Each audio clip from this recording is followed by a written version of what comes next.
My name is Tom Borg.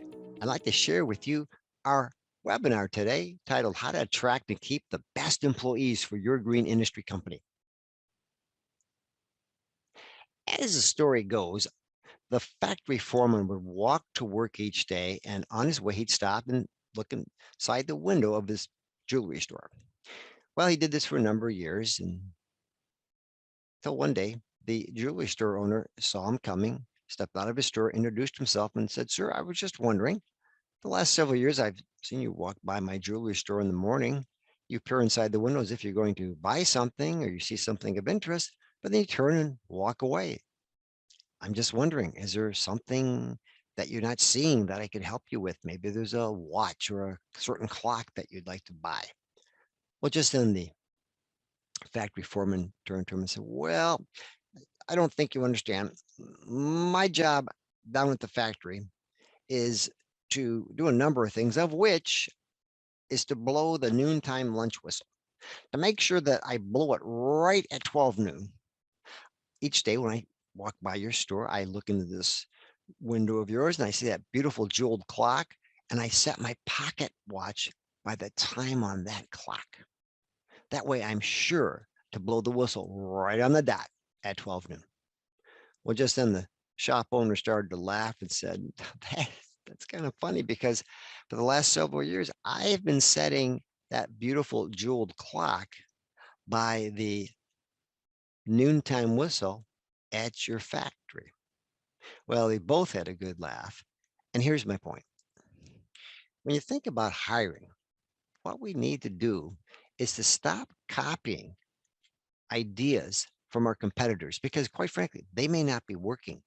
And if you're using them, you could be making a big mistake. Today, we're going to be sharing with you a lot of ideas.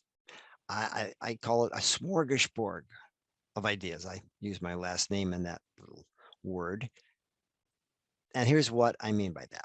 So the last time you went to a smorgasbord dinner with your spouse or significant other, even though you know this person very well, you know all their good habits, all their bad habits, I'll guarantee you that when you went to that dinner together, you walked up to that beautiful table full of food and invariably came back with different things on your plate. That's just because we're all different. We have different tastes, we have different needs and wants. And when it comes to this workshop today, you may find an idea in here that will work for you where the other person that's listening would not. And then the next person would find something else that would work for them.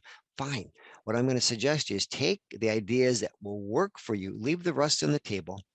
But the key is to take an idea or two and use it. That's when you're going to get the results that you're looking for. So when we use that workbook that you've got, I encourage you to follow along and fill in the blanks. It's been proven that when you write something down, you retain that information that much longer, that neural connection in your brain that allows you to do that. So I want you to take advantage of that workbook. Print off as many copies of it as you would like, share it with your team. I think it'll be an excellent learning tool as you look to improve your hiring practices. So with that said, I'd like to quote Tim Dupree, president of Troy-based Kelly Services, who says that employers are seeing their employees being poached by competitors today. That's how bad it's been getting.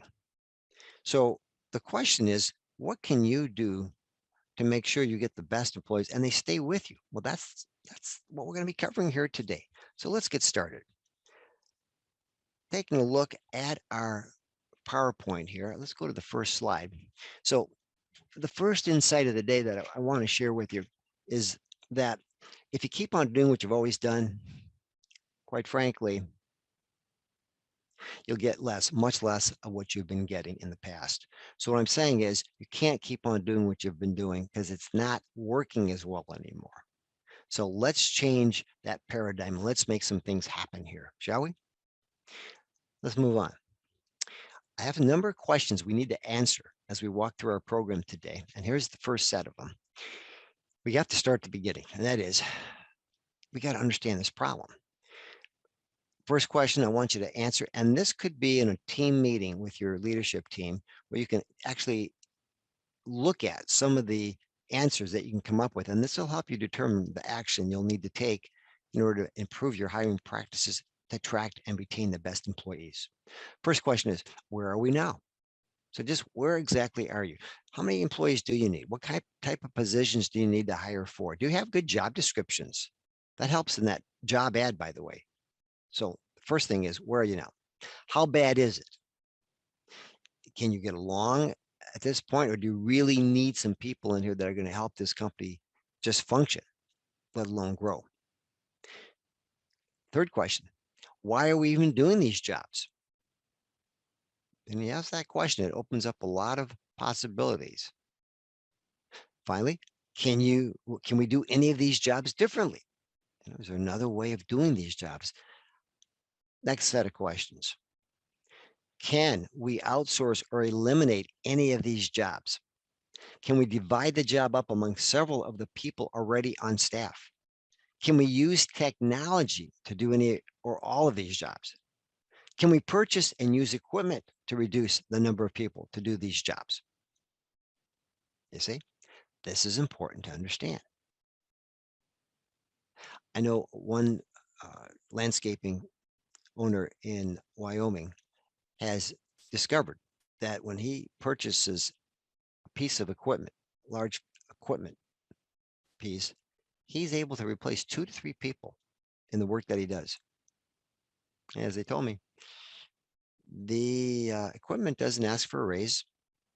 It doesn't need time off. It just shows up every day and works. Next set of questions. Part A, number 2. Are we starting at the end? Do you do exit interviews through a third party? Reason I say a third party, because it's going to be, when you have an outsider that does that interview, you'll get more honest answers. And the key is we want to retain our good employees. So let's start at the beginning and let's prevent the good ones from leaving. And if we can do that by discovering why they're leaving, we're on the right path. B, what are we doing now to recruit supervisors and frontline workers? What are we doing that is in our toolbox of ways to attract and retain the right people? Do an inventory. Next, is your website user-friendly for potential applicants? I see this time and time again where it's not. Do you have a dedicated part of the website where a person can go find out more about the position that's being advertised and actually apply right then and there? Now, we'll talk more about these things a little bit later. I'll repeat some of these things as I weave them into other parts of the program, but rest assured that your website plays an important role today in being able to attract the right type of applicants and actually start that process of hiring. Next question you need to answer. What is our UEP? That is unique employment proposition. Why should anybody work at your company as opposed to one of your competitors? What makes your company better? We need to think that out. We need to understand what makes us different. Next, what do we offer that our competitors do not? What type of benefits? What type of work culture do we offer? You see, that's very important today. So these are things, if we can think about them and do something with them, we're going to be on the right track. By the way, with this question number 2A here under the section says, are we starting at the end? So the word I want you to put in that blank space there is exit. Do we do exit interviews? All right. I'll have some slides for some of the things in the workbook, and then for the most part, we'll be walking through the workbook to answer the questions as we go. So let's go on. Number 3. How about this?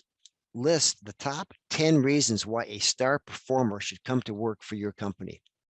That's an exercise I'd like you to do in your own company meeting. Get your leadership team together, do some brainstorming, and answer that question. What are the top 10 reasons why a star performer should come to work for your company? Write them all down. Circle the ones that are most important.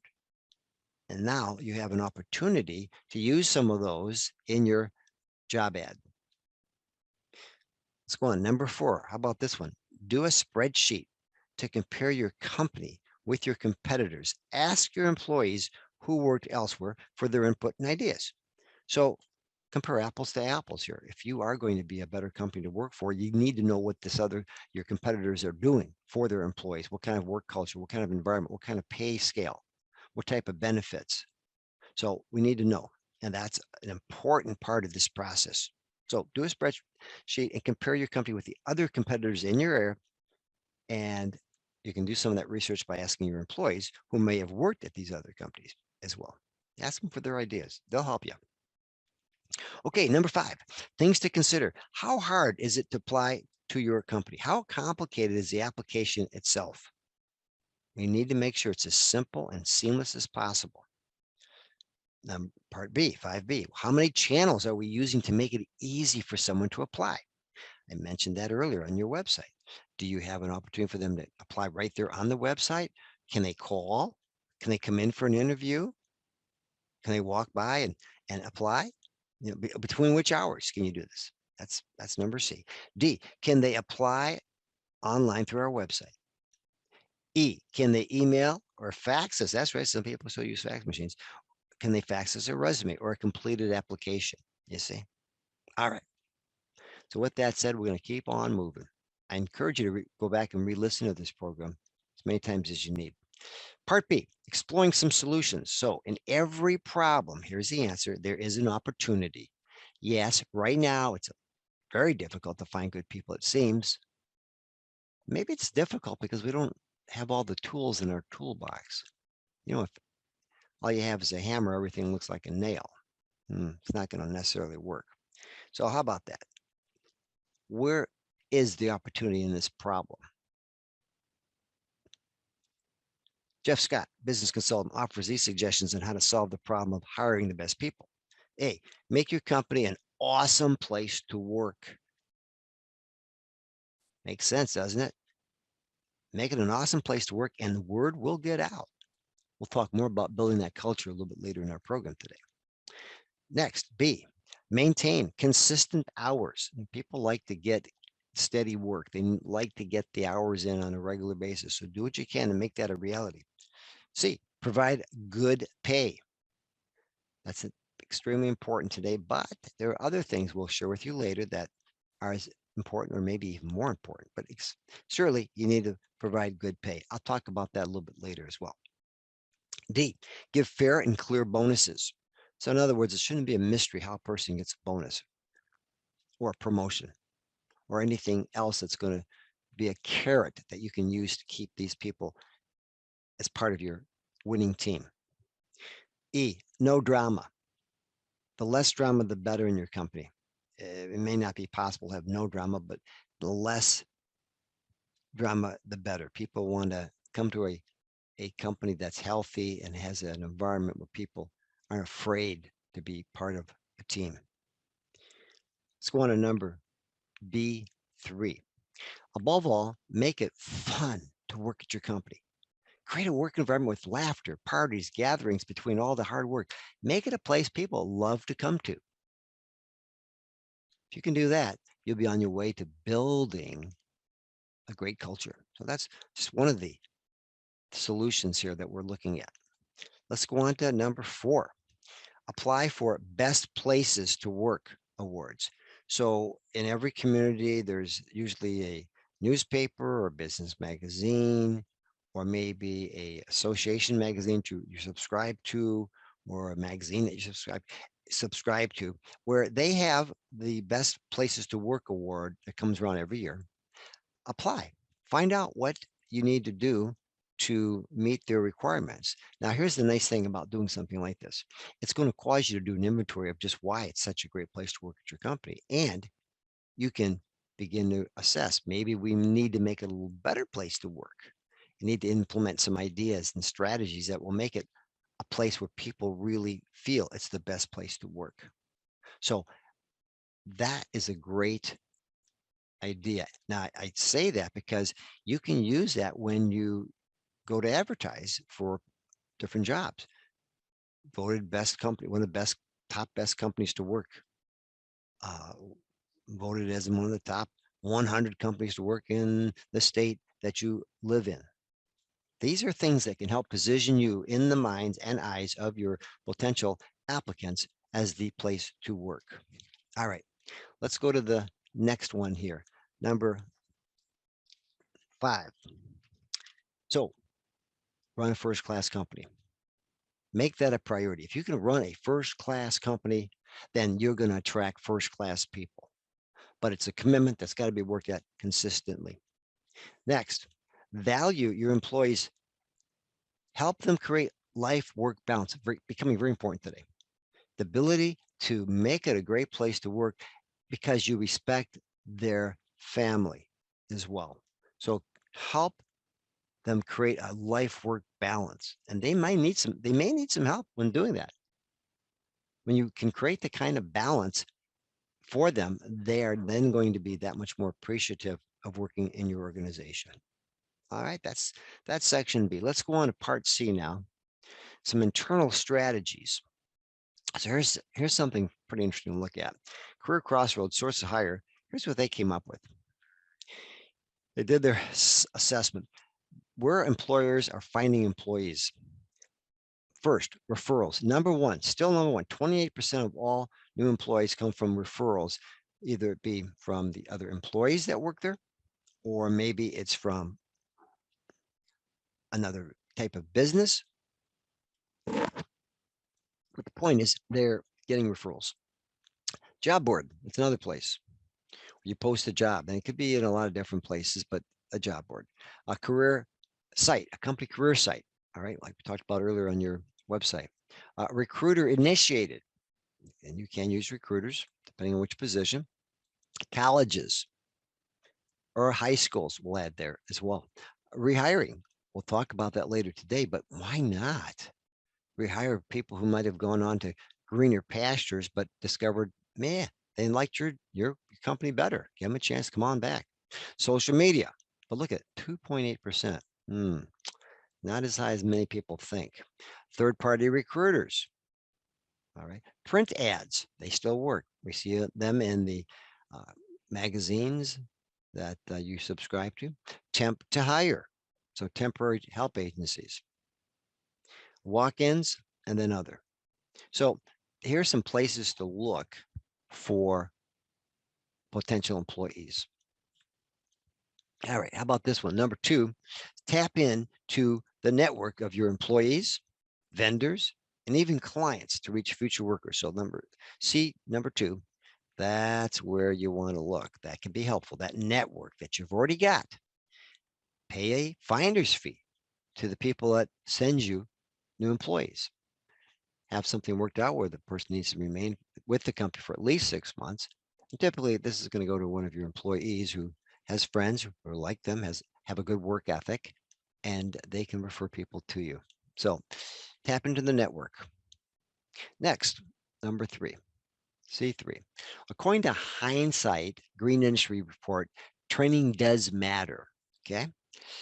Train and retain. So here's what they're telling us in their research, and they do this every year. Work harder at retaining your present employees. Provide the kind of training that will make them more valuable to your company and themselves. So the keywords there are work harder at retaining your present employees, and then provide the kind of training that will make them more valuable. That's the key word there, to your company and themselves. So again, we mentioned this earlier, but you've got some great people working for you now. Let's make sure we don't lose them. Okay, let's put some time and effort and money into that activity, and you'll be ahead of the game. It's a lot cheaper to retain good employees than it is to try to attract and retrain and train people to come and work for your company. All right, number 4A. According to both Forbes magazine and Entrepreneur magazine, training doesn't cost, it pays. So that's the word I want you to put in there under number 4A. It pays, P-A-Y-S. Let's look to big business for some examples of how they've been able to be successful with this. So these companies report the following return on investment to their bottom line for every dollar they spend on training. Look at this. Xerox said that for every dollar they spent on training, they received $23 to their bottom line. $23 went directly to their bottom line because they could trace this back to the training they did on their employees. They did what we call a level 10 study, and that's where they can map out exactly what happens after they train a person and the skill sets that result in additional dollars to the bottom line. So they said $23 for every dollar spent. How about this? IBM, they said $26 for every dollar spent. And Motorola, the highest, $33 for every dollar spent on training on an employee came back to the bottom line. It's pretty impressive. So what I tell all my clients in the green industry, make sure you have a budget for training and make sure you encourage your employees to use it. All right, let's go on to the next question here. Can you answer these questions? Your employees have these questions for you. They're not going to ask you, but they have these questions and they want to know the answer. This is going to go a long ways in building that culture of your organization. So I'm looking at number 5, C5. I'll give you the answers. Let's walk through them right now. First question they have, do you like me? That's the word like. So how do we show people that we like them that work for us? Well, you look them square in the eye. You smile when you see them. You're happy to see them. You're glad they're part of your organization. They can pick up on that vibration. So that's the first question they want. We've got to prove that to them on a regular basis. Second question they have, do you care about me? Care is the word. So what we're saying is, do you know anything about their personal lives, their family? Do you know anything about their kids? Anything about their hobbies? You see, people don't care how much you know until they know how much you care. And you need to demonstrate that on a regular basis. So do you really care about me? That's the question they want you to answer. You have to demonstrate that. C, can I trust you? That's the third question they have for you. How do you show them that you can be trusted? Well, if they ask for help, you provide that to them. If you say you're going to get back to them on an issue, you get back to them on an issue in a timely manner. If they call you, call them back. If they email you, email them back. If they text you, text them back. And when we don't do these things, we build the case for mistrust. So you've got to answer that question. Can I trust you? You do that, you'll be on your way to creating the right kind of culture. Now, the fourth question, do you know what you're doing? Can you demonstrate that you know how to run a company? Do you show that you are staying current? You're attending association functions, training, that you are yourself in it's developing your skill sets. So do you know how to run a company as efficiently and effectively as you might? Demonstrate that to them. Do you have certifications? Are you constantly working on getting better? Make sure you let people know that that's happening. How can you expect them to get better if they're not, if you're not? That's the key. All right. Moving ahead. Number 6. So show that you really care about your employees and managers. Now, let's talk about that a little further. A, hang pictures of them in the lobby of your office. Post them on your website. I love when I see that with my clients where they're able to demonstrate just how valuable their employees and their leaders are by actually making them feel more important by posting a picture of them in the lobby or, like I said, on their website. Make it a point to remember the birthdays. That's B, 6B. Make it a point to remember the birthdays of your employees. Have many celebrations on a regular basis. Make it a fun place to work, right? D, create an environment where they want to be. And the last thing we want them to do is to run out of there at quitting time. Wouldn't it be nice if they kind of lingered around just a bit, kind of debriefing from the course of the day, just because they felt safe knowing that you liked them, you cared about them, they could trust you, and that you know what you're doing. All right. Next, number 7, create a career ladder to show people a clear path on how they can grow, develop, earn more money by working at your company. That way, they have an understanding that, you know what, I have a future here. I can do things. I can become something. Now, maybe that ladder is not going to be very tall. And by the end of the time they reach the top of it, they're ready to move on to another company. So be it. You've had the opportunity to work with them. They've made some good money. You've had the benefit of their services. And now you're helping them with something that's important to them. And that is your future. So have a career ladder that they can understand, they can relate to, and that's going to allow them to grow, develop, and earn more money by working at your company. All right. Next, number 8, make sure your organizational values, and then here's the next word, mission statement, write that in, and new employees orientation program support an environment that demonstrates how valuable your employees are to your company. Oh, I did say orientation program, didn't I? I hope you have one. I hope you're using it on a regular basis because, again, Why go through all the trouble of hiring somebody and then have a poor onboarding process and they end up quitting a week later? So that's important to have that orientation program in place. Number 9, I tell this to all my clients, use scientifically validated assessments with your employees. In other words, and there's many good assessments out there. I have a number that I handle myself. With my clients, we use them. That's the first thing we use with them. The idea is to assess their skills and their talents, their behavioral styles, their driving forces, what motivates them. You'd be surprised. It isn't money all the time. The key is you want them to be able to understand themselves better and each other. And as a result, there's going to be more of a bonding. There's going to be more connection. People are going to feel like their value is important and it's being potentialized. They're self-actualizing the time they spend with your organization. So assessments are a great place to start with that. Okay, I'm going to go on to part D now. And let's see what we got here. Part D. Okay, so there's another place to look for good prospects for your for candidates for your company. Social networking sites. Now, remember what we said back earlier, there's only about 2.8% part of the solution, but they are one great way to get the word out fast. LinkedIn, Facebook are two good ones for that. So that's the first strategy. How about this? Number 2, look in different places. Don't look where everybody else looks. Now, yes, you want to post your ads on Craigslist or beyond, but look in different places. That's number 2. What are we talking about? Number 3, educational institutions. That's number 3. Educational institutions. Explore local high schools, community colleges, or universities.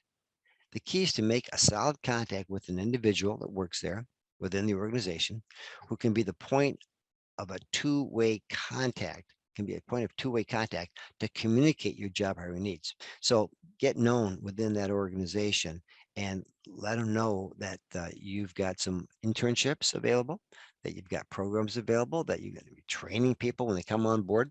All of these things make a big difference. All right, moving ahead. Number 4, I mentioned this a moment ago, but use interns from these sources. So give people a chance to get some work experience, and maybe they're going to want to work with you full time in the summer or when they graduate from school. Here's another one, number 5, contact local churches. Yes. Now, maybe the student or the employee might not attend that church as often as he or she should or could, but the parents do. And the parents are always looking for worthwhile jobs for their children as well. So teenage youth. Again, use interns. At the same time, contact local churches. These are two good sources. Next, post a sign. That's number 6. Post a sign in your lobby or in front of your building because you never know who's going to see that, right? It's important. Number 7, be unique. Use phrases such as, we are always looking for bright and enthusiastic people to join our team. Or another one listed there in number 7, come to earn and learn. So if you have any type of a college tuition reimbursement program or a training program where you're going to have them take training, they're going to be able to learn and as a result earn more in the long run. So that is a critical point. How about this one? Number 8, recruit through parents. Now, you can do this in a number of different ways. Put your ads where they're going to see them. So maybe if it's on a particular ad website, put that there, or maybe at, like say, at the church or some of these other places I'll be mentioning, but you can do this in a lot of different places. Something else to think about. You can always put on your invoices or on your descriptions about the services you offer, just a little phrase, we're always looking for good people to hire. If you know someone, send them our way. So again, any place you can get the word out, it's going to help. Number 9, another often overlooked source of recruits is homeschools. Homeschools have been growing and growing in every state across the country for the last several years. And they have their own ecosystems, their own groups. So contact the homeschools that are in your area. And again, go back to that same approach. Get a contact person that you work through to get the word out on any potential positions that you have open in your company. Now, I'm going to talk about something here that is probably one of the most overlooked and maybe not even known about approaches to finding good, hardworking employees. One of the most valuable sources to explore, this is D10, one of the most valuable places to look are ethnic communities. Now, you can connect with these communities through organizations like Goodwill Industries, Salvation Army, the YMCA, and refugee service centers. Oftentimes, these folks just are flying under the radar when it comes to other places where you're reaching out to find candidates to come to work for your organization. My encouragement here is to make contact with these organizations. Again, have a contact person that you can work through. You can come in and to uh, talk about the positions you have available to the potential candidates that may come into contact with that organization. But again, this is a very powerful place to start looking. If you haven't done so, I encourage you to do that. Now, hitchhiking on that, knowing a lot of first generation candidates sometimes don't know the English language very well. So what can you offer to them that would be a benefit of working at your organization? Well, certainly giving them a chance to learn the English language, provide a tutor that would come in and help them learn the language after hours. This could be so valuable to these people that they would welcome the opportunity to come work at your organization, knowing it's going to lead to better things. So offer English language learning services to your employees. Very powerful idea. All right, let's go on. Part E, some more tips. Do not expect candidates to come tailor-made. Hire for attitude, train them. Hire for attitude and then train them. That's number one. Two, focus on quality, not quantity. So you don't need to have 20 people apply for the position, but 3 or 4, and then you can go from there. Design your job ads to eliminate unqualified candidates. So you write the job ad so that it actually lists the qualifications that you need, and as a result, people can disqualify themselves when it comes to applying. That way, you again seeing quality candidates, not a whole lot of them that are going to be. Most of them aren't going to be acceptable. Now, number 4, we talked about this earlier, post your jobs in job websites like Craigslist, Monster.com, Beyond.com, eBay Classifieds, and others. I wouldn't count on these a whole lot anymore, but you might as well cover all the bases. That's a good place to include as well. Those places are good areas to include as well. Okay, next, 5, ask sharp employees who are working for non-competitive business. In other words, I'm asking you to be a recruiter. You might find some excellent candidates that are working for a restaurant. Remember, hire for attitude, train them later. So have a business card with you when you go out for lunch or dinner, wherever you go.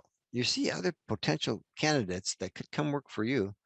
You might say something like this, you're probably very happy working here, but in the event that you decide to look elsewhere, we're always looking for sharp people like yourself. Here's my card. Feel free to call me. We'll have a discreet interview off hours, so that way you can continue working where you're working and not jeopardize that. But always be looking for sharp employees who can come over from a different industry and work for yours. Next, mentioned it earlier, but number 6, make it easy for potential employees to apply. Again, that website where they can apply right there, or they've come in for an interview after hours or on the weekend. Again, that's just good common sense. Next, 7, a section of your website titled Careers should be located on the menu bar of your homepage with a job application form. We mentioned this earlier, but where do you put it? Put it on the first page. Put it where they're going to see it. That's important. Number 8, when it comes to overcoming a labor shortage, Mel Kleiman, one of my colleagues, offers these recommendations. Always be hiring. Wherever you go, whatever you do, be ready to give candidates an opportunity to come in for an interview. Keep help wanted information on your trucks, on your website, and your invoice documents and estimates. We're always looking for good people. You know, I would not use the word help wanted as much as I would definitely go with come join our team. Always looking for sharp people. These are things that can appeal to people who want to work for your company.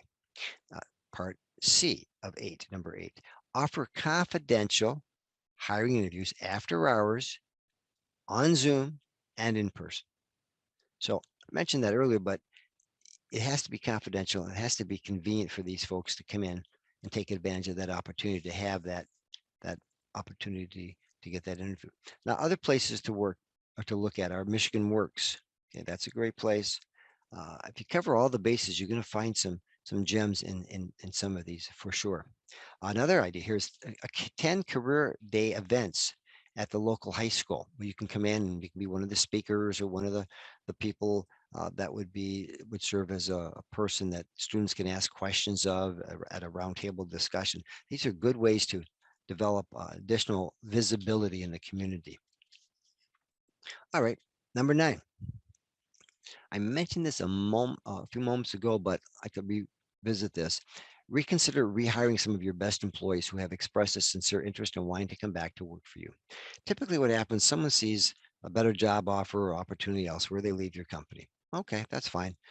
Within the first month to 3 months, they may start having second thoughts just because it wasn't what they thought it was going to be. Maybe the hours were different, or maybe they weren't making as much as they thought they're going to make, or maybe the politics was something they don't want to be part of. Why not reach out to those people that left your company within 1 to 3 months? Say, hey, I just want to know how your job's working out, that new job you got. Hope you're doing well. And just wondering if you're interested, we are still looking for someone to come back and work in your position. Would you be interested in coming back? We can talk about what kinds of changes we might need to make for you, but we're interested in having you come back and be part of our team because we know you're a great worker. So never, never be so smug or let your ego get in the way where you can't ask good employees to reconsider to come work for you. Why not? Your best people could come right back to your company. Number 10, hire boomer aged employees. Yes, the boomers are a significant part of the workforce that's out there that could be utilized. Now you could, number 11, offer part-time hours or half days. Doesn't have to be something where they have to work full-time, but at the same time, they might. 12, find suitable candidates. Finding suitable candidates. You need to generate a sufficient number of suitable candidates from which to choose. If you do not generate enough quality candidates to choose from, my suggestion is don't hire. Just simply repost the job. Don't just hire for the sake of hiring to get somebody in a seat. They're not the right fit. It's going to cause problems. Number 13, if you're having a very difficult time finding and hiring the right person, it could be because A, the position is too demanding and unattractive for anyone remotely interested. B, you're not paying enough for the job. Or C, both of the above. Now I'll talk about paying well a little bit later, but again, consider those 2 points. Maybe the job's too demanding or unattractive, or you're not paying enough. Then maybe that's something that has to be revisited. All right, moving ahead. Number 14, plan the interviewing process and the interviewing sequences in advance before you meet that first candidate. 15, I suggest write out and follow a logical sequence for all candidates. Don't change the system in the middle of the process. Don't interview one candidate one way and another person another way, because then you're not getting a true interview. It's going to be consistent. We've got to do it where it's going to be dependable. 16, put the candidate at ease by telling him or her that this is just an exploratory interview and we'll just see if it's a good fit for them. You see if they're a good fit for you, and vice versa. Number 17, remember, past performance is the very best predictor or what the candidate is likely to do in the future. So number 17, Remember that resume or their experiences that they share with you are going to be a good indicator of just how well they're going to do for your organization. Number 18, check resumes and references. That's so important. It's extremely essential. It's an extremely essential part of the hiring process. Resumes aren't necessarily always accurate. We know that more and more today they're not. So check those references. 19, call the last 3 places the person worked and ask the owner the question. It's a legal question. Would you hire him or her back? This is a legal question, and the person's response will tell you much more than any letter of reference. So in other words, the conversation with this former employer, you might say, yeah, we have his application. He seems like a nice young man. Yeah, just curious, if you had the opportunity, would you hire him back? And listen how long it takes for that person to answer. And then, of course, how they answered the question. That may tell you a lot more about that individual than any resume would ever indicate to you that is true. Number 20, you can always ask, by the way, and this is the candidate you're asking, is there anything else I should know? Give them an opportunity to talk. They can tell you about their last job they had and why it didn't work out, possibly. But good question. Is there anything else I should know? All right. Now, 21. We talked about this before, but I want to talk about it again. And that is, don't be afraid to pay well for talented people. We know today that people are getting paid more than they have in the past, and that's a good thing because it just tells you that maybe we've been underpaying, and that's not a good thing. So don't be afraid to pay well for talented people. It's been said, if you pay only peanuts, you get monkeys. So let's not do that. Let's not do that. All right. Next, use an employee brainstorming session to help you come up with additional ideas to find and hire the best employees. So set up a session, you bring in some refreshments, get that whiteboard out and just ask the question, hey, how can we do a better job of hiring the best employees? And let the ideas fly. There are no wrong ideas. Jot them all down, take the best ones. Now you've got something to work with. How about this? Use an employee suggestion box to gather other good hiring ideas. So have that suggestion box out there. They can put things into it at any time. That may be a suggestion that could help you find some good candidates. So always have that opportunity available. Let's go to part F. Yes, part F we go. Okay. So 1, use the assessment instrument you use to hire the person to create an annual success development plan. That's the art of retaining the best people. That's where we're at right now. So use the assessment instrument you use to hire the person to create an annual success development plan. Because remember, people want to grow. They want to have the opportunity to develop their skills. So why not lay that all out? And an assessment instrument can help you create that annual success development plan. If you have questions on that, please feel free to contact me. I'll be happy to share some ideas with you in addition to what you're hearing here today. Number 2, reevaluate your training. So go back and look at just what you are doing to train new people. Be honest about what you are really offering to your new hires and ask them how it can be improved. So reevaluate. Number 3, pay or provide and communicate the framework for a new hire to earn pay increases and promotions. This kind of goes along with that career ladder we talked about earlier, but make sure you communicate that framework to them and make sure they understand how it works so they know what they need to do to move up within your organization. 4, training doesn't have to be formal. You don't need to have formalized training sessions once a week, but it could be something where it might be a 10-minute session here, a 10-minute session there, 5 minutes there, but constantly be working on developing that person's skill sets. That comes through training. Number 5, let's talk about making this a good place to work, right? Let's talk about a basic concept. Stop criticizing, condemning, and complaining. Dale Carnegie said it so well. Any fool can criticize, and most fools do. So in your environment, make it a place where people want to be. Okay. Number 6, create an incentive system that rewards good performance.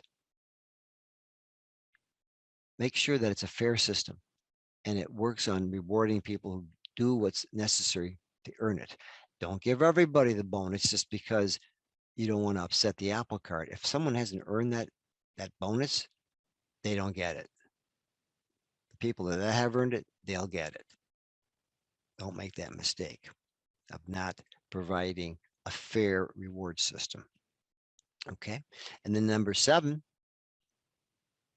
demonstrate that you really value your existing employees. There are plenty of low cost and no cost ways to show them. A great book out there, Bob Nelson, has 1,501 ways to reward employees. Low cost or no cost ideas and best practices. I highly recommend that book. Number 8, when possible, offer the option of working from home part of or a majority of the time. So if you have certain staff people that can work from home, administrative, that's a great option today. Number 9, check or rather offer the option of working flex time. Flex time, people love that. So why not offer that as an option? Work it into your system. Do some discussing with your leadership team. How can this become an option? Number 10, look for unique non-financial incentives you can add, such as Sam's Club membership, the AAA membership, discount books. These are little perks that you could provide that don't cost an awful lot, but you know what? They should show that employee that you really care about them. And they're nice little perks that not only they, but their spouse and their family can appreciate. So look for non-financial incentives you can add. And then number 11, keep track of what is working and continually improve it. So keep track of what's working and continually improve it. All right. So let's move ahead. I'll share a couple things with you. A tool to grow your business here. If you'd like to receive a complimentary e-subscription to my monthly green industry business action ideas, it's part of a newsletter I put out, chock full of good information you can apply on a regular basis. Simply give me your business card or send me an email or at my email address, or feel free to call me. The number's on the worksheet that you have in front of you there. Question: would you like to take your company to the next level of its success? Let's explore that in a 20-minute conversation. Give me a call. We can talk about that. I'm available for consulting, coaching, and training for your company. There's my contact information again. Feel free to call me, email me, or visit my website and set up an appointment. You can do that as well. Okay, so I think we're going to wrap things up right now. I'd like you to jot down the best idea you learned here today and that you promise to use. Share that with your team and take some action on it. So write down the best idea that you learned here today that you will promise to use. And as a result, you're going to get some benefits. You're going to make things happen. Things are going to change. That paradigm shift's happening already as we speak. But you're going to take some action to make sure there's a follow through. All right, I'd like to wrap it up today with this last statement here. Thought to remember. So if you don't make things happen, then things will happen to you. Mr. Anonymous said that. It's a great point. If you don't make things happen, then things will happen to you. So why not make it happen? That's all for now. I look forward to hearing from you. If I can be of any other help, feel free to reach out. And again, thank you for being here.